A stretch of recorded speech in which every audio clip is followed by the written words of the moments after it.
Hello everyone, দেখো মকর সংক্রান্তি তো চলে গেছে, কিন্তু মকর সংক্রান্তিতে বানানো পিঠে পুলির ভিডিও আমি এখন আপলোড করছি। তো তোমরা তো নিশ্চয়ই বুঝেই গেছো আমি প্রচণ্ড অলস, তাই ভিডিওটা এডিটিংয়ের অভাবে এতদিনে আপলোড করতে পারছি। যাই হোক, তোমাদেরকে লেটেই জানাচ্ছি মকর সংক্রান্তির শুভেচ্ছা। আর তোমরা কেমন কাটিয়েছো মকর সংক্রান্তি জানিও। তোমরা নিশ্চয়ই অনেক পিঠে খেয়েছো, সেগুলো আমাকে জানিও।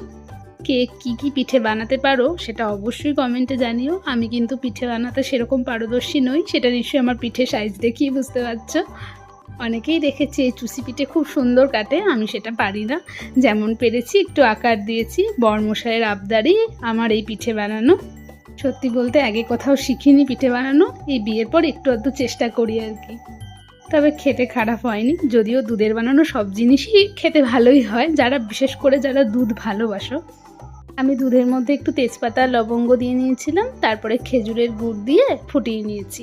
তো খেতে ভালোই হয়েছিল। তোমরা কে কে আমার থেকেও সুন্দর পিঠেপুলি বানাতে পারো তারা কিন্তু প্লিজ কমেন্ট করো। আর আমার ভিডিওগুলো যদি ভালো লাগে তাহলে প্রতিবারের মতো পাশে থাকার অনুরোধ রইল। আজকের ভিডিও এখানেই শেষ করলাম, দেখা হচ্ছে আবার নতুন একটা ভিডিওতে। ততক্ষণ তোমরা সবাই ভালো থেকো, টাটা।